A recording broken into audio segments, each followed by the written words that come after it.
Hi, Aunt Tardy. Hello, How are you? I'm great. So glad Good. to be here. Well, I'm so glad that you're joining us for a kickoff of our leadership discussions and our leadership spotlight here at BuiltHive. And I hope that we can continue a series around mentorship, which you know is very important to me, and I know it's important to you, obviously. So I wanted to put the spotlight on you today as a leader in the mentor community and as a subject matter expert around mentorship.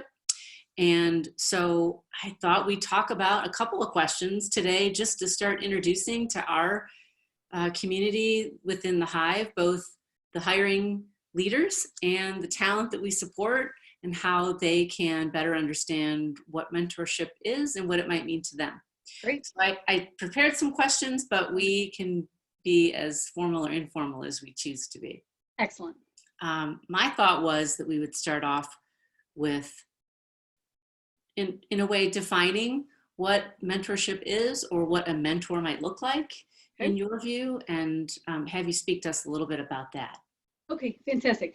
So there's not really a clear definition of mentoring out there. There's lots of different ways to describe mentoring. And I think that's one of the challenges around it, because some people think it's just a call me if you have any questions. And then other people think Obi-Wan Kenobi is about to show up and save them for the rest of their life.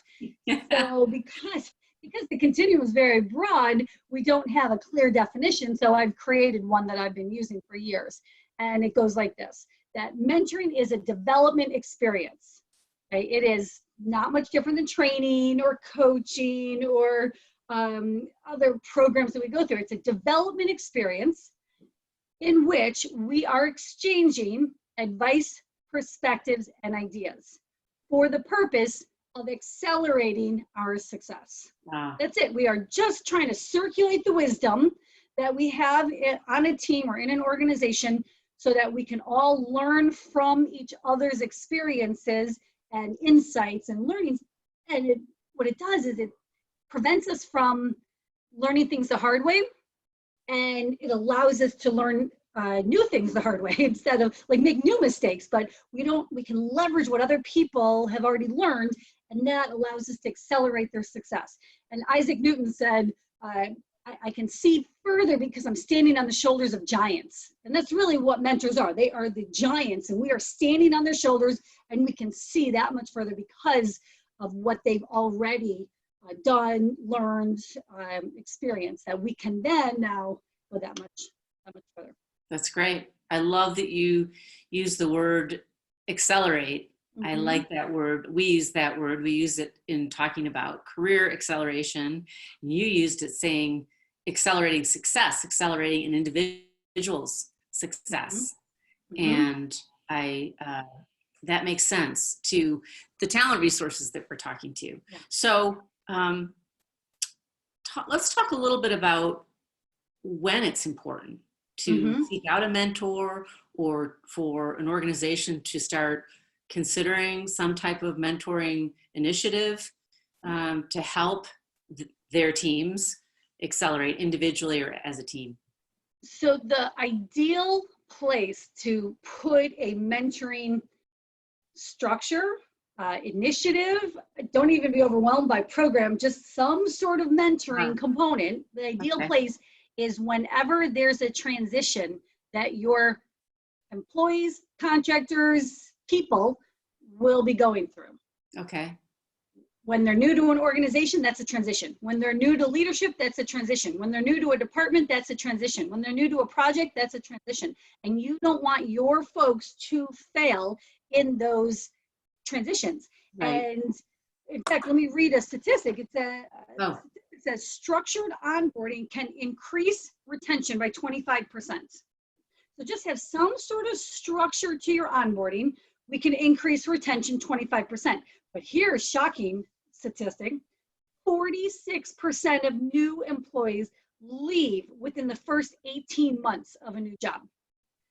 That's huge. That's huge. 46%. So almost half the people that you're hiring are going to be gone in the next year and a half. And 22% turnover actually occurs within the first month and a half, 45 days. But here's the reality. Not only is there a transition, but one of the things that we all crave so much is connection. And if I get somewhere and I don't feel that connection, I don't feel like I belong, I don't have this tribe, and in addition, I don't really know what I'm doing because I'm so new. I don't know the institutional knowledge yet. I don't know the ways of this team or department or organization. Those are two strikes against my future here and my ability to hang on, because it's easier if I don't feel like I belong and I don't feel like I'm contributing, it's easier for me to leave. Right. So we're going to combat that by having some structured, not only onboarding, but adding this component of helping them feel connected right away. So we can give them the checklist, here's how you onboard, but I'm still not addressing the belonging component. Right. Now I introduce them to somebody, call it whatever you want, mentor, buddy, ally, advocate, champion, doesn't matter. Somebody who now helps me feel like I belong and who can help either guide, encourage, support, give me some ideas, introduce me, connections, resources. Suddenly I've got okay, I'm learning where I'm supposed to be, and I feel like I belong a little bit. Somebody, right. There's a person, my person's there. Right. So is timing important? I know that we often reference, I know on our side, we often reference the pre-boarding and onboarding, and the example that you shared about connection and connectivity at any phase. It's certainly at the beginning when you're first coming into an organization, whatever your role may be. But that connection, in your view, that can happen at any cycle in this transition, whether it's transitioning from an outside organization into a new organization, or from a current role into a new role, yep. one team into another team. Yeah, many of my clients call their programs onboarding and role transition. Oh, wow. They really want to capture not just the people who are new out of school, who are new there, or new coming in at any level, but what's that role transition and where could we lose somebody? Because if you put someone in a leadership position, they've got the manager title, but they're no good at it. Now you are not only ruining that position, but you're ruining the people who are supporting them, right? Mm-hmm. Working for that manager. Right. So if you can help them be really great, now you've got a lot of people that the ripple effect will touch. So it's any role transition is ideal. What if you are an individual and mm-hmm. you've been in your role for a while, mm-hmm. let's just say 3 years, and you love your role, but you want to improve and you want to be challenged? Yes. Could an individual like that be mentored? Certainly people look for that tribe mentality, you're right, and I love that you said that, but they oftentimes don't want to go to the person they report to or to HR. So right. Mentoring can happen there too. Yes, so the onboarding and role transition is just the first place I would start to look at where can I deploy this concept of mentoring. Again, whatever you call it, champion, ally, advocate, buddy, whatever. The first place I would look in an organization is where the transitions happen. And then the next place to look is where are people who want to develop themselves, their careers, take on bigger things. They're not ready yet, but they want to be ready. They want to be promotable ready or leader ready, or they want to figure out what's next. We don't want to lose them either. So mm-hmm. that category is how can we invest in the people so that they stay and they are able to serve in different ways. As an example, during this pandemic, a lot of my clients are healthcare clients, and they are using this concept of mentoring to reskill and upskill nurses who are not in ICU or on the front lines there. They might be a nurse in new deliveries.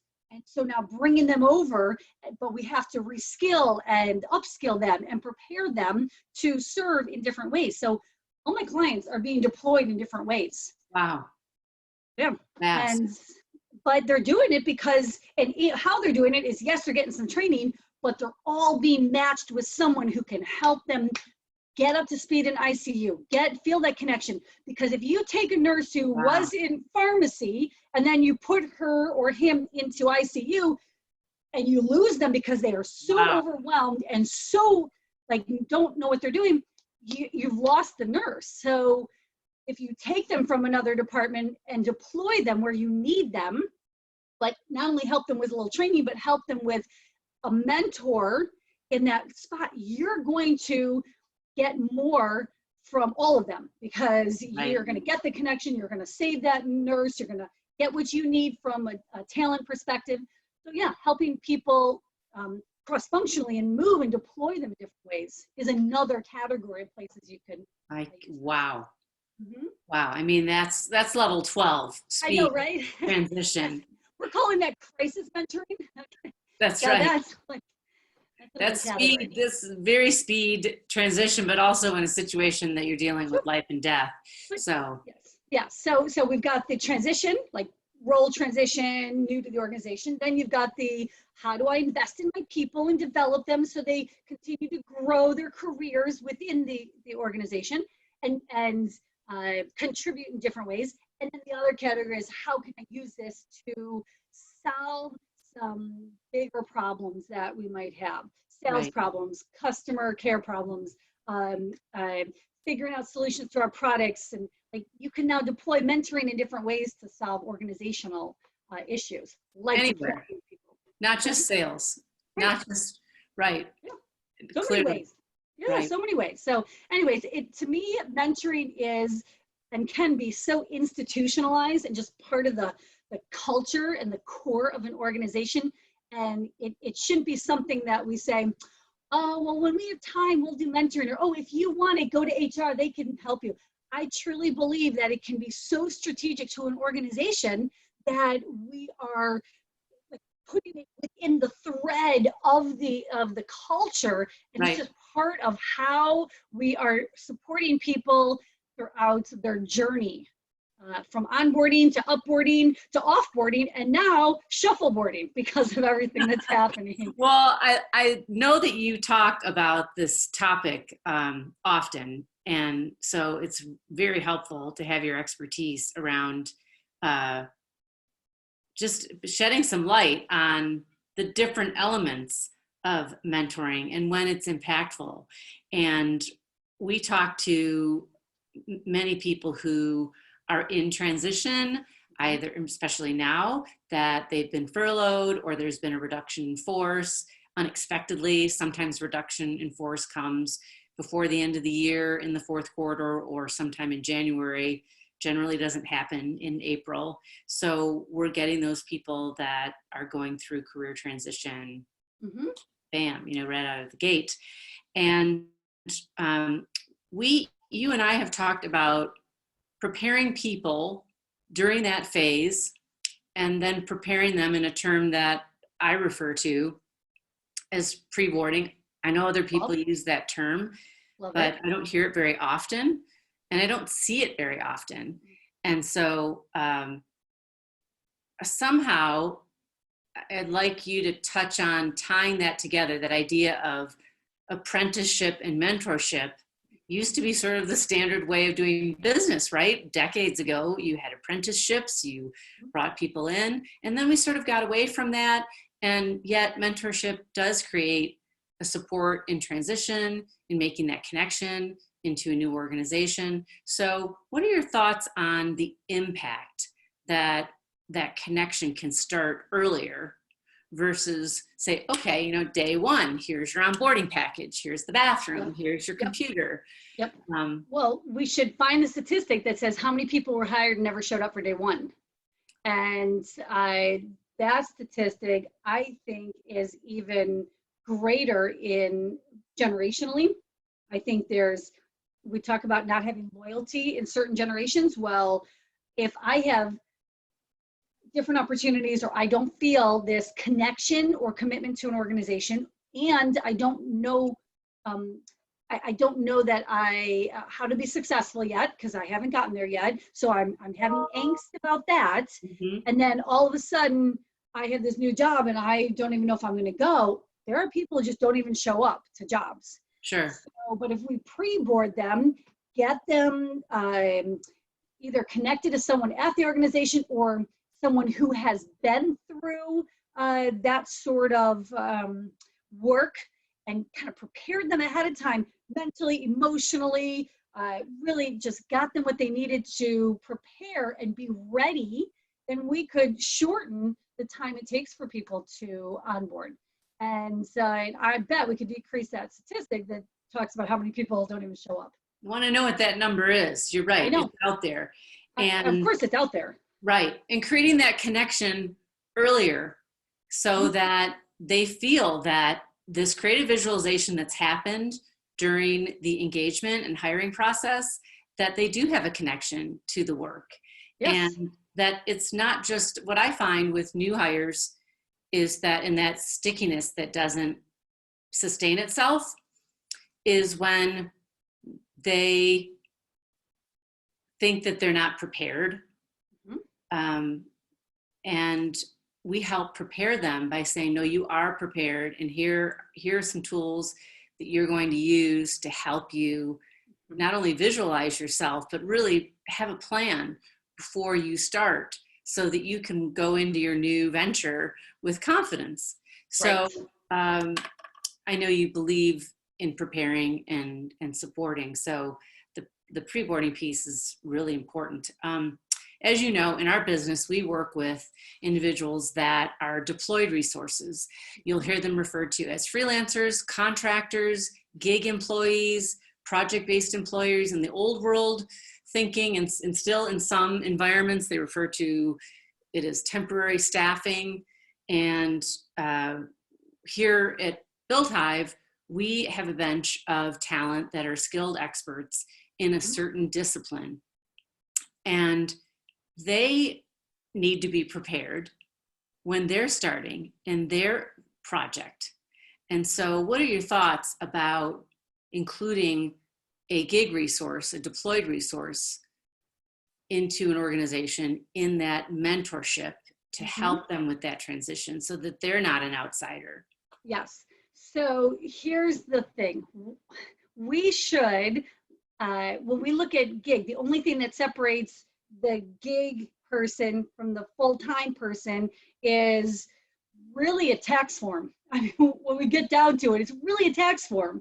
And we should let HR and finance deal with tax forms. And we should look at the person in front of us and say, okay, this is somebody who can actually contribute to this team, to this project. How can I help them be the most successful they can be? Right. Well, why wouldn't I want that person who just has a different tax form than that person? Why would I not want them to learn what the rest of the team knows about that project that could accelerate their success? Why would I not want these people to share their advice, their perspectives, and their ideas to help that big person get up to speed that much faster and contribute that much sooner? So let HR deal with the tax forms, and let's focus on the fact that we have some talent in front of us and prepare them to be successful as well. Yes. I have some clients who are about 80% exempt, and exempt, and we've got, there's just a lot of unions and a lot of issues like that, and they've but so many of them don't even know who's who. I don't know if you're a contractor. I don't know if you're exempt or non-exempt. They don't even know. They just are on a project working together. And that's the best way to move forward.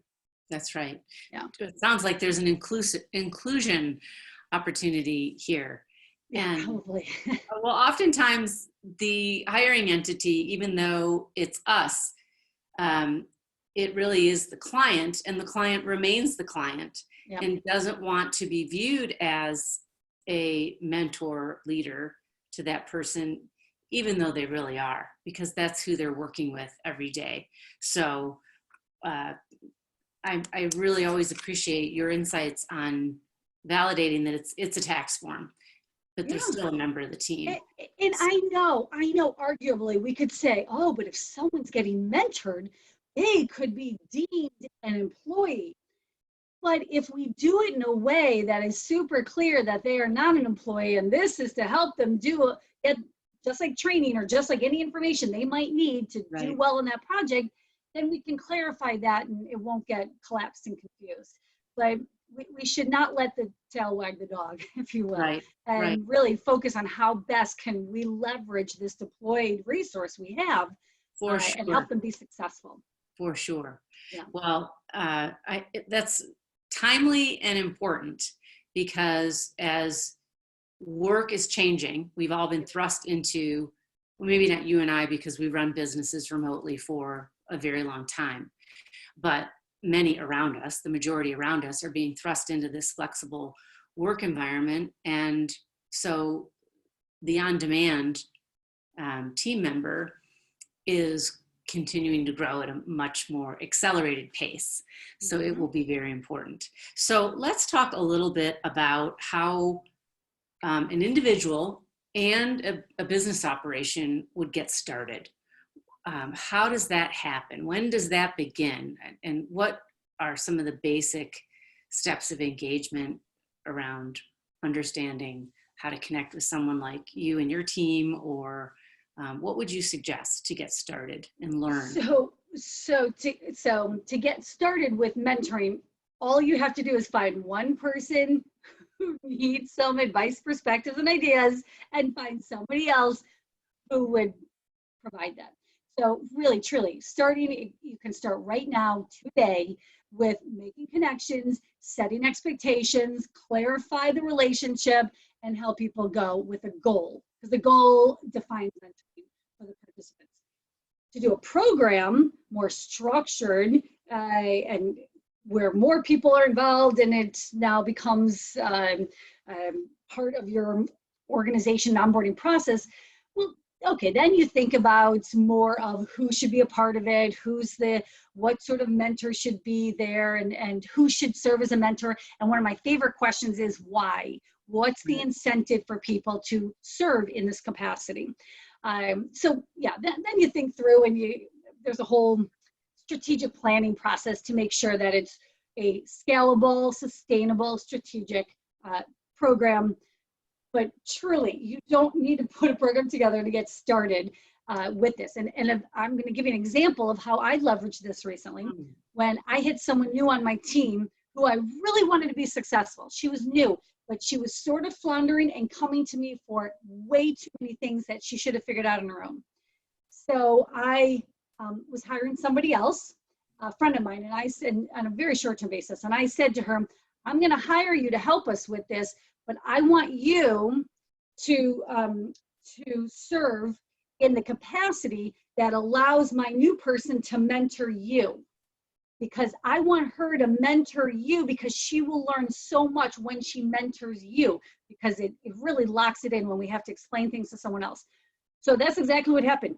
I let them go. My new person was mentoring this almost friend of mine. So I hired her to be the mentee almost. And I said, let her mentor you and keep asking questions, and she will elevate herself. And so to think that mentoring only helps the mentees, it actually helped the mentors as well. So I didn't put together a whole program. I didn't do anything like that. I just said, this person needs something more and a little less of me. And so I brought this person in. And it worked. Oh, now my new person I feel like I've worked with her for years, and she's awesome. Well, you elevated her, you accelerated her, which is an important. Yes. And I needed to. I wasn't able to move forward myself because I was so busy doing her job with her. That's right. I get it. That's a great example of giving somebody some responsibility that they might not have otherwise wanted or thought they needed, and then they take it on, and she rose to the occasion as she did. Yeah. Phenomenal. I love that example. So we can talk about this in another series.